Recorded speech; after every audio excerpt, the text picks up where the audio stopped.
Hello and welcome to Brickwork Ratings, yet another podcast series. Today we have a very eminent guest with us who will be talking about the sugar industry, how's the outlook, how are the trends.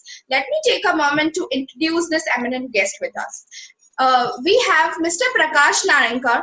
He's the veteran of sugar sector, having a long and fruitful association of more than 22 years.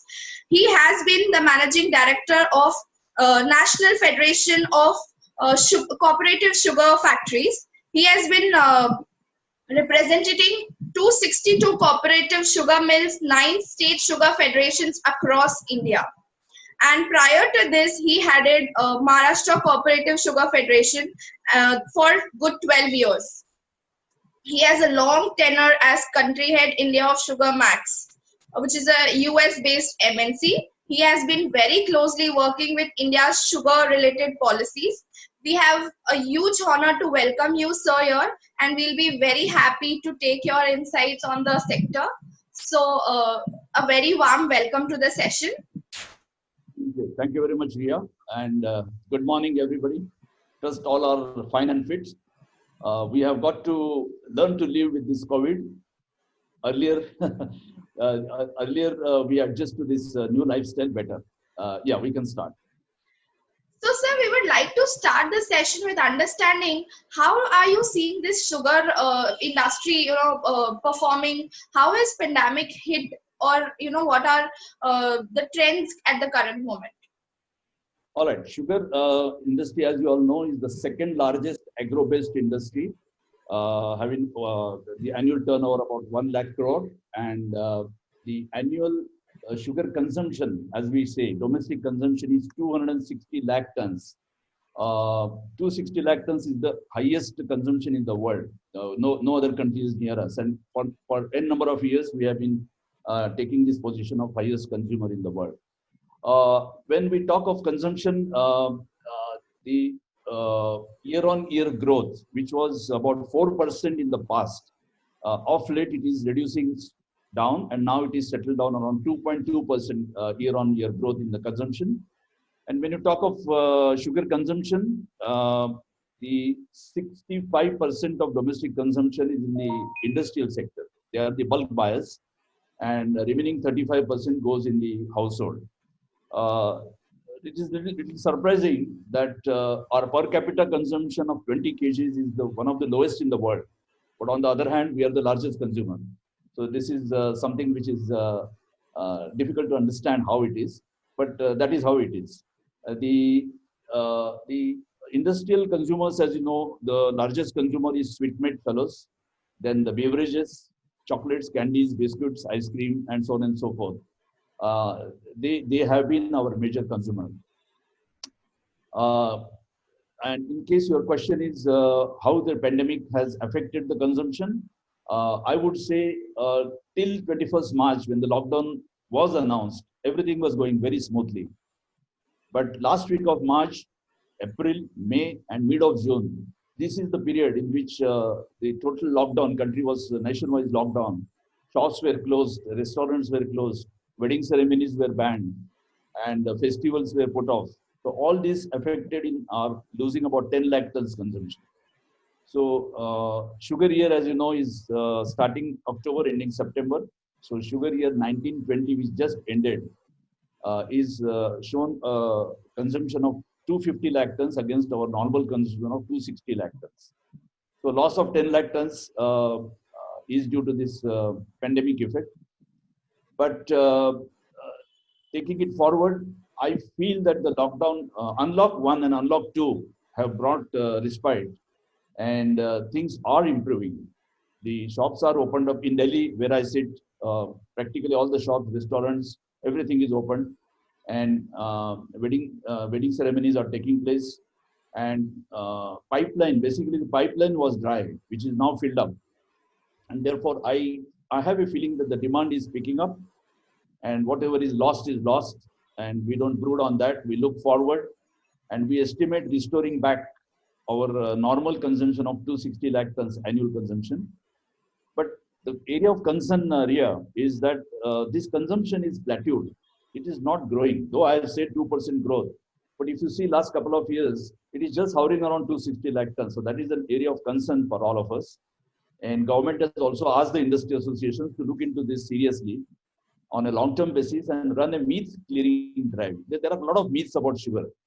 It puts on weight, it's the cause of your obesity and then cholesterol related, diabetic, this, that. So we are now working on a campaign to how to get back the consumption growth, which was once upon a time 4%. So you spoke Another thing, about. Hmm. yeah, another thing before I close this is let's not forget in India we have a large labor force, people working on the street, and sugar is the cheapest source of energy for them. So let's not forget that part. Yeah. Yes, Ria. So you were speaking about the concerns and also some campaigns which you are running to, bring back the demand and also, bring back the growth, I would say. So, sir, this brings me to another question. When do you see this demand revival, to pre-COVID levels? Since you have been doing a lot of campaigns, are we expecting anytime sooner that the pre-COVID levels will be achieved? Looking at a healthy pipeline, as you mentioned. Well, it has already started here. If I see the sugar year 2021 has started on 1st October, and I see the demand slowly coming back to normalize. So I would say pre-COVID number of 260 lakh tons we would be achieving in 2021. I don't see any difficulty. Okay. Sir, how has the trend been in the export market? And do you see a demand revival there? Well, let's first understand. India is not a very serious, consistent player on the global scene. India is, always is pushed into the global market only when there is excess here, and it withdraws from the global market when there is a shortage in the domestic area. So therefore, uh, Indian exports need to be looked from a different angle. Another thing which I would like to share with you is what India produces. Indian production, sugar production is divided into three parts. One is the plantation white. Plantation white sugar, it takes about 80% of Indian production is plantation white, which is 100 to 150 ICUMSA. I hope, do I have to explain what is ICUMSA? ICUMSA is the International Commission of Uniform Method of Sugar Analysis, ICUMSA. Now, this is the parameter through which the sugar quality is judged, is gauged by the global market. Lower the number, better the quality. So here we are producing 80%, which is highest 100 to 150 number ICUMSA. The 10% share goes to refined sugar. This is 45% ICUMSA. And what we are producing raw sugar, which is just about 10%. Now raw sugar ICUMSA is 600 to 1,200. Now what the world wants is exactly reverse to what we are producing. The world wants 75% raw sugar, 20% refined sugar, and only about 5% plantation white. Look at the anomaly, and therefore Indian production, Indian quality sugar goes to limited markets. It doesn't go all over the world. What are the limited markets? The major consumption takes place in Asian continent: China, Indonesia, Bangladesh, Sri Lanka. These are the major markets where entire Brazilian sugar, Australian sugar comes and is sold here. Then we have UAE market, Dubai, Sharjah, then some niche markets in African countries. Now, these are the markets, especially the Asian markets, are India is most strategically located. We are very near to them geographically, and we can save on the freight and feed this market. That is what exactly we have done this year. This year, sugar year 1920, which concluded on 30th September, India has recorded the highest ever sugar exports of 60 lakh tons. We had never seen this number. The highest recorded number was 49 lakh tons in 2007-8. After that, this is the new record that we have created. We have created a new market. We have created our brand in those markets, and therefore, I have a feeling that India will have to remain in the global market till at least 2023. What is the significance of 2023? Year 2023, the Nairobi Convention comes to end. Today we are covered under Nairobi Convention, under which the WTO compatible financial incentives are permitted. The exports which have taken place last 2 years and the current year record exports are just because of government fiscal incentive. And that is going to be available only till year 2023. And therefore, we'll have to be in the global market till 2023. And therefore, and exports are viable. If you ask me my personal opinion, exports are viable because the current markets of 13 cents per pound on the New York exchange and about $373 per pound on the London exchange. They are very good because ex-mill price plus the financial incentive makes good. So things are looking good, except that we are awaiting the announcement of the next year's sugar export policy. Once that is announced, India will be in the global market this year also. Right. So you mentioned about this 2023 till 2023 we need to be there. The global in the global market, India needs to be there. So I would like to understand: are there any challenges which the sugar millers are facing or the sugar industry is currently facing, wherein which is basically pulling back the performance? Yes, the key challenges that the India faces is sugarcane. Sugarcane is very, very farmer-friendly crop. It has a double protection. Protection number one, the prices are protected under Essential Commodity Act. There is legislative cover to the sugarcane price. So farmer is assured of the price. Number two, marketing. It is assured marketing. Unlike any other agriculture produce, when the produce is ready, the market collapses. Here that doesn't happen. Price is there, and the marketing of sugarcane is assured because the sugar millers come and take your cane away. So given a good amount of moisture in the soil, farmer will go for sugarcane. And therefore, that's, according to me, is a big challenge, because the cane price that the farmer gets in India today is the highest in the world. And it has no linkage with the sugar price. Look at the funny way. Your raw material price is fixed, protected by legislation, whereas your finished product is just left open to the market forces. And that's the big challenge. The linkage, this link between the finished product and the raw material. Unlike Brazil, Australia, and other major countries, cane-growing countries, India's sugar sector is climate-driven, which is a peculiarity of India. According to me, this is a big challenge. You can't change the climate. India is geographically located in such a way that some year you get excess rains, flooding, frosting, while another year you get drought, back-to-back drought. Look at Tamil Nadu. They face 5 years back-to-back drought. Dry weather, extended summer, day temperature going up. All these climate-driven factors, they impact the cane plantation, cane health, and thereby the sugar production. So this, according to me, is a big challenge. Another challenge which I see of late is the finance is posing a major impediment. You see what has happened. The post bank frauds that we saw last couple of years, the bankers have been on their guard. Unfortunately, they have put sugar sector into caution list. Caution list means any proposal coming from sugar sector, it is looked through the binoculars.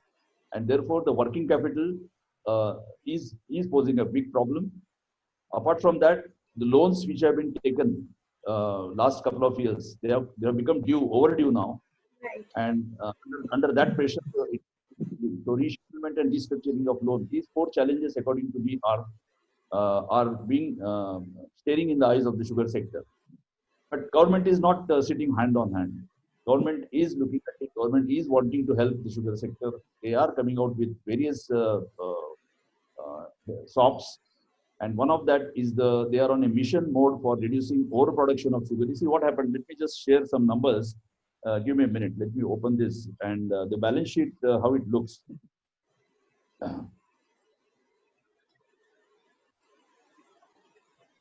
Okay. Sugar year, I have made the balance sheet in 3 years. The current year, that is sugar year 1920, then sugar year 20. Sugar year 1920 is actual. Sugar year 2021 is estimated, and I have also gone to sugar year 21-22, which is projected. Now, sugar year 1920, the opening stock is 143 lakh tons. The production is almost 274 lakh tons. So that brings total availability of sugar in the 1920 season was 417 lakh tons. In that, the reduced domestic consumption, if you subtract 250 lakh tons and the exports of 60 lakh tons, we are carrying over 107 lakh tons for the next year. So with Right. that 107 lakh tons opening stock, the new year is going to produce 311 lakh tons. Thanks to Maharashtra's recovery, UP again leading, and total availability as almost identical, like 418 lakh tons like last year. You have estimated domestic consumption 260 lakh tons and export of 50 lakh tons. But look at the closing stock. It is again 108 lakh tons. So Right. that takes us to the year 21-22, and where the production is likely to be less. But then the point which I want to bring home, these numbers are scary.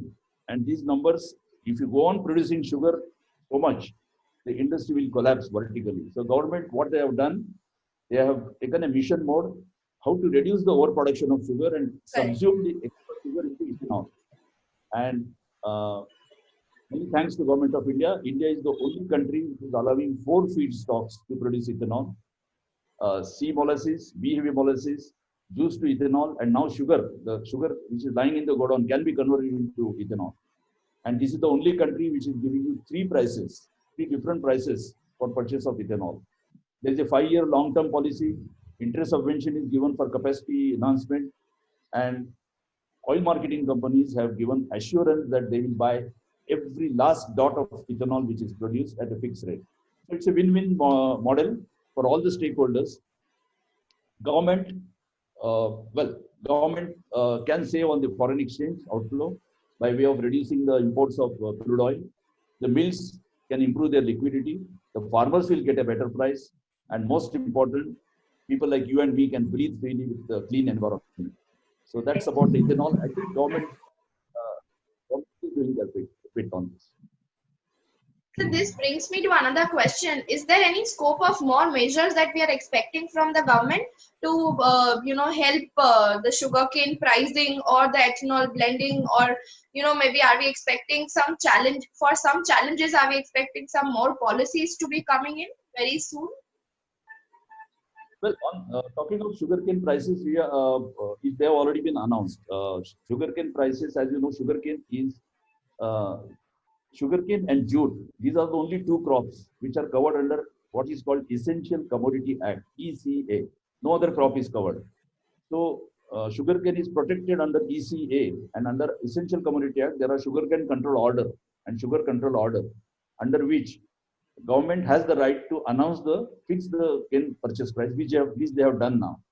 For the sugar year 2021, which has started on 1st October, the FRP, fair and remunerative price, already fixed is 2850 per ton at a benchmark recovery of 10%. In addition to that, there are five states: Uttar Pradesh, Punjab, Haryana, Bihar, and Uttarakhand.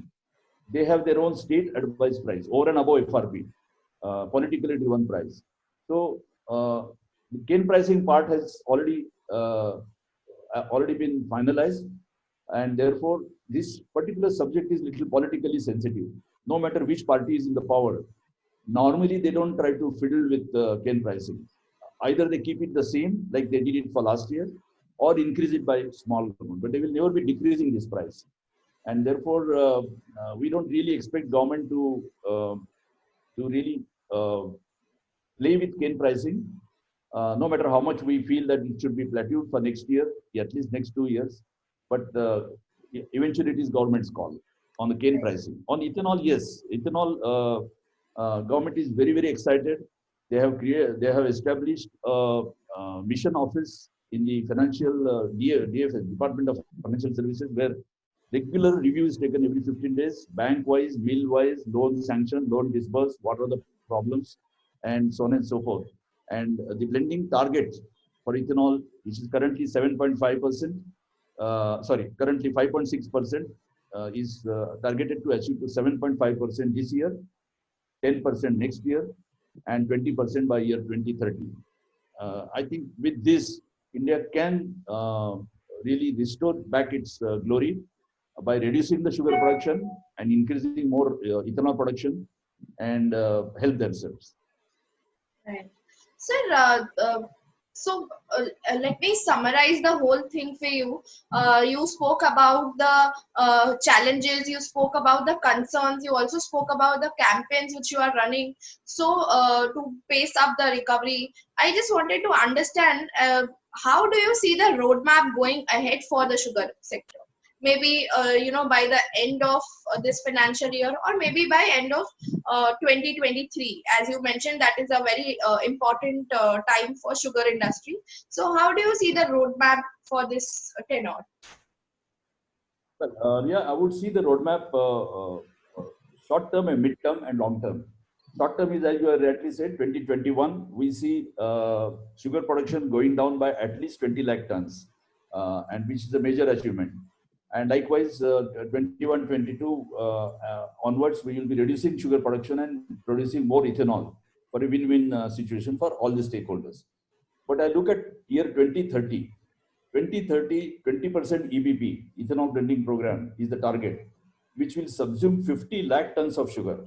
Mind you, if India is going to produce normal production of 300 lakh tons, 50 lakh tons goes into ethanol. So you are producing exactly 250, which is going to match your domestic requirement. So that will help stabilize the domestic prices. No need of exporting.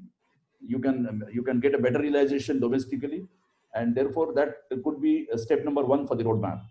Step number two, in my view, is the sugar beet. For sugar cane, there is another crop coming up. Is sugar beet, is the alternate energy crop, which can give you ethanol, which can give you higher sugar, and which can be cultivated in much lesser time, requiring lesser water. So I see that as one of the major element of the roadmap. Niti Aayog has already recommended to downsize the current 535 sugar mills to about 450 mills. Their thinking is very correct. Only keep such mills which are composite, efficient, and which can run on their own without the clutches support of the government. So I think that's going to be a major part of the roadmap. And the fourth one is tapering of the government subsidies and encouraging building up own corpus. I think that is what is the need of the hour. I think we are all depending on financial institutes and paying huge interest to them and making them bigger at your cost. The time has come where we need to do away with the subsidies slowly, build up your own corpus, and be on your own financially, become sound. That could be the part of the roadmap, in my view. Sir, before I close this session, I would like to understand one small query which I have. Recently, we have heard about the farm reforms which have come. How do you read those announcements? Is it impacting the sugarcane industry, sugarcane farmers, or is that having any cascading impact on the millers or on the business? Not really. As I've already mentioned, sugarcane is a crop which is protected under Essential Commodity Act. So where your raw material price is fixed, marketing is assured. So these farm reforms really do not directly impact the sugarcane crop and sugarcane growers. So for a sugar industry is concerned, again, it is directly linked with the raw material supply. If raw material is well protected, the industry also seems to be well protected. So I don't see these farm reforms will have any adverse impact on the sugarcane and the sugar industry as such. Great. Sir, it was lovely having all your insight. It was very knowledge session. Would look forward to more such sessions with you going forward, wherein we can see the roadmap more clearer and the campaigns which you are running to come out with the execution level and come out in a very fruitful way as well. So yes, many congratulations for achieving a new target which you mentioned about lowering of the overproduction and also of the campaigns being run. So yes, we'll look forward to more such sessions with you. It was amazing, and for more insights one can definitely log on to www.brickworkratings.com. Sir, thank you so much. Thank you so much, Ria, and it was a pleasure talking to you and sharing my views. I look forward to have another interaction. Thank you so much. Thank you so much, sir. Take care. Bye-bye.